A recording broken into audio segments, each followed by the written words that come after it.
Hello, welcome back to Music Theory Logic. My name's Andrew, and today is going to be another music theory breakdown. Today we're looking at the hit record Rapstar by Polo G. Let's go ahead into the logic session. If you haven't seen one of these before, I basically have recreated the instrumental to the best of my ability. I'm using all MIDI-controlled instruments so that we can actually look at the notes. Sometimes I'll play the guitar, and I would have in this song, but life has been busy as things open up, so trying to stick to these 2 videos a week. But basically, I'm going to play my version of the song. You're not going to hear the original audio since I don't have the copyright. If you haven't heard that original song, pause this now and go check it out. Rapstar by Polo G. Without further ado, here is my rendition.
Play the hook one more time.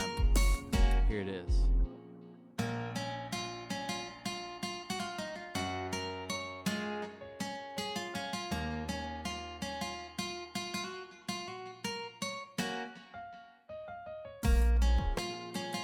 Cool. I'm going to go ahead and going to stop it there just in the interest of time. I'm going to try to keep this as short and concise as possible. If I've gotten any critique, the most common one is just length.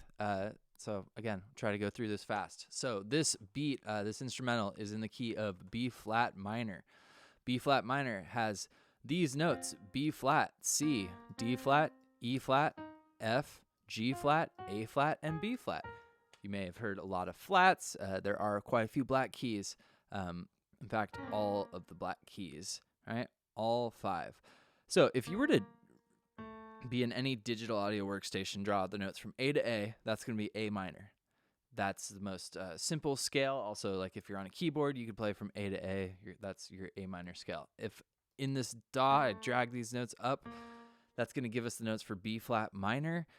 This sort of DA central motion is the basis for my music theory text linked below, where basically I try to present the common music theory principles that you'll need to produce most styles of popular music in this kind of view. So this is called piano roll.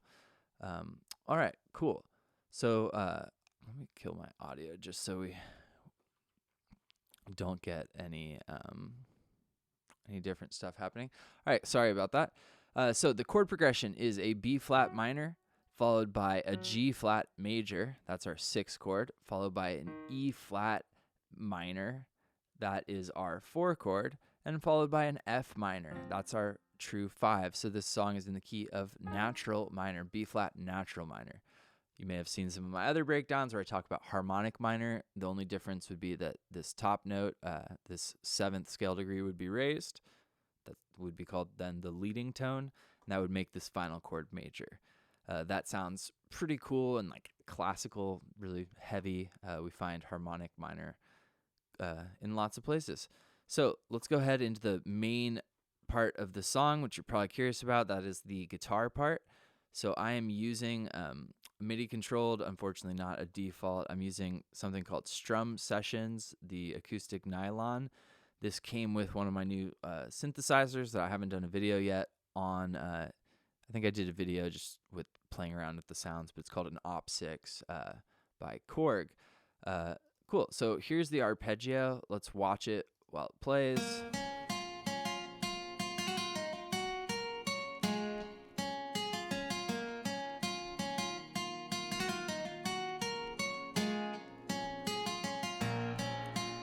All right.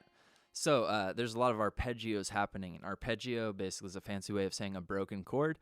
So this first chord is essentially a B flat minor, but we're going first note, third note, fifth note, or 1, 3, 5 from the scale, the first 3 notes from the chord. And then we go back to this D flat, and then back up to the F. So all of these notes are all from our first chord.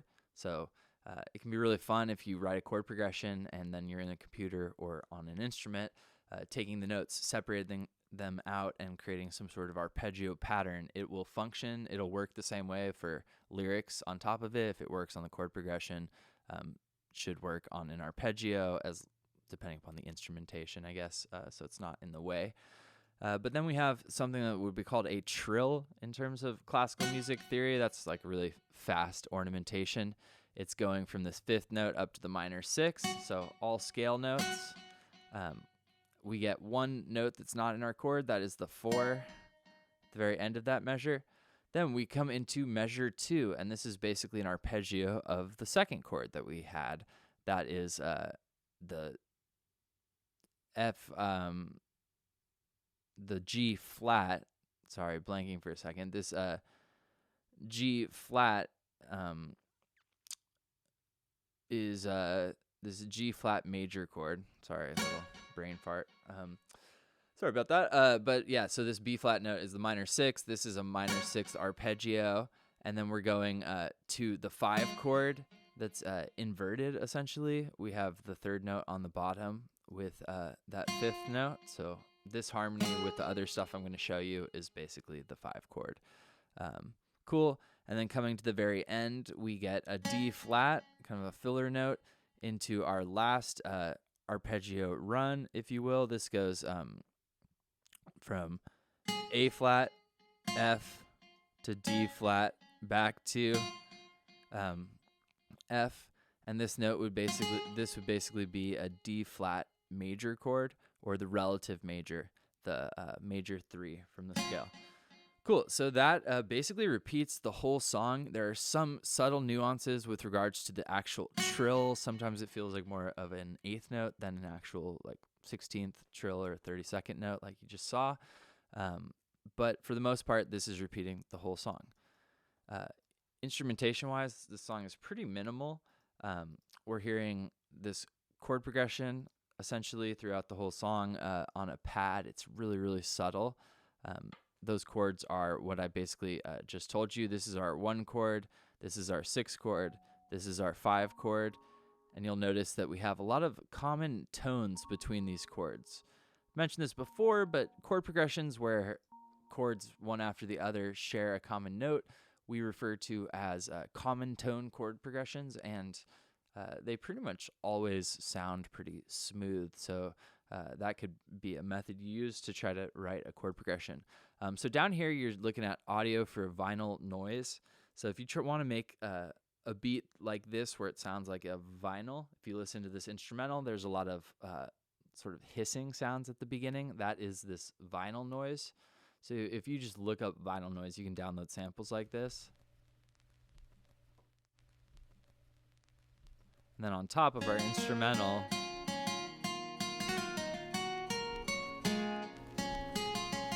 makes it feel like it's a vinyl, which is pretty cool.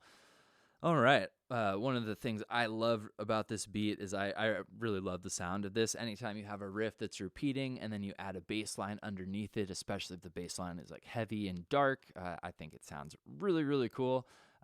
So the bass line, the piano is playing that basically root notes from our chords with some subtle variation. It's going from our 1 up to the 6, down to the 4, E flat, and then going back to the 1. Now you can barely hear that note. It's super soft. These first 3 are a lot harder. Then we get some fill notes on the top. This is a D flat up to F. We get an F going basically a harmony of the riff I showed you on the guitar. This is an E flat, F, E flat, D flat. So that basically is like the piano echoing this.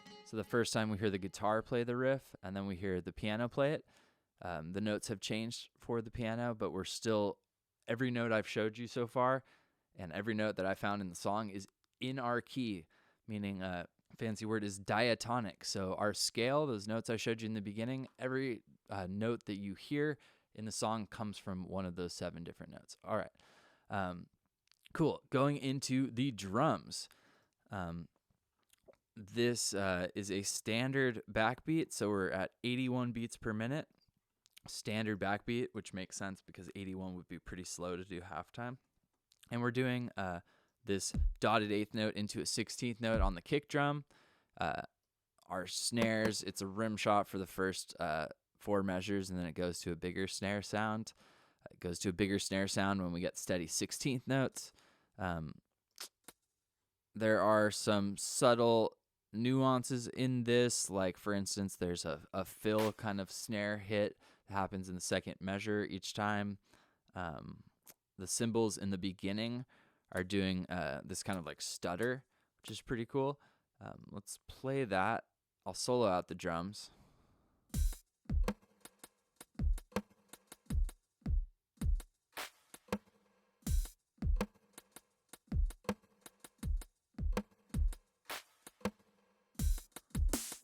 All right, so that first section, these first 4 measures, it's kind of a lot more interesting because of the stutter nature of our cymbal pattern. We're on like second 16th notes. That would, anytime you do that, feels kind of like it pops out like these rhythms on the off 16th notes. But then after that, we get the steady 16th notes. So we get an open hi-hat on the beginning, and then the rest are closed hi-hats. The kick pattern is repeating every other measure, so it's basically doing the first beginning of quarter note triplets, which is again a dotted 8th note into a 16th note. If you're in the 16th note grid, you've got a kick drum on the first box, a kick drum in the 4th box, and then a kick drum not until after the the 3rd quarter note on the second 8th note. That's where our kick comes. We would call these kicks syncopated kicks. So that's a central sound to our hip hop or our a lot of popular music, really, some syncopation. Then the second time we get some of the fill sounds coming in. And all together, that sounds like this. And in context, it's going to sound like this.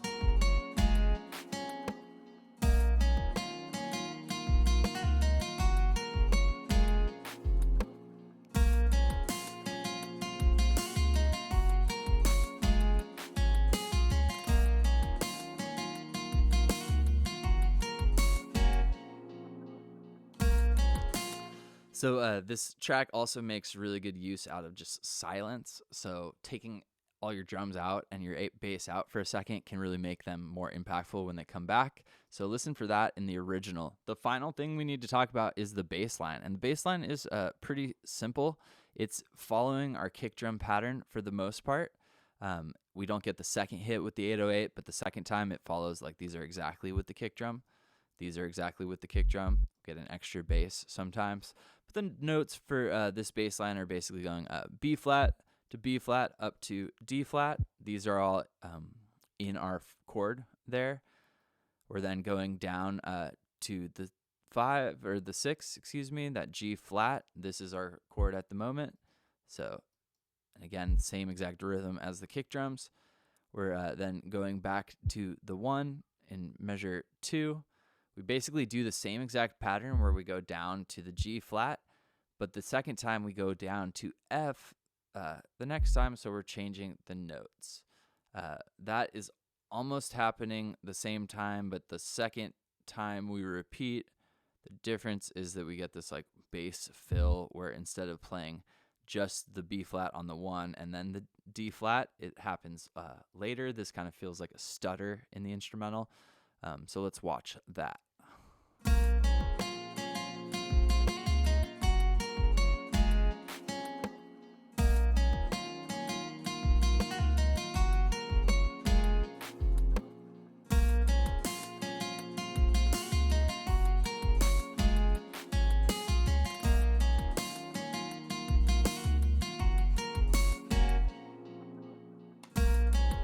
again, makes use of silence. So that brings us to completion. Hopefully you enjoyed this. We saw an instrumental in the key of B flat minor. Once again, go support the original. This is Rapstar by Polo G. And if you found this video helpful, you would help me out a ton by subscribing to the YouTube channel. If you do, you could even hit the bell for notifications so you find out when I make a video next. My goal with this channel is to help you better understand music so that you can turn whatever music you imagine in your mind into real music that you can show your friends. So without any more, I'll conclude there. Make sure you are kind to the people around you. I like to say that at the end of every video. And have a great day. I'll see you guys next time.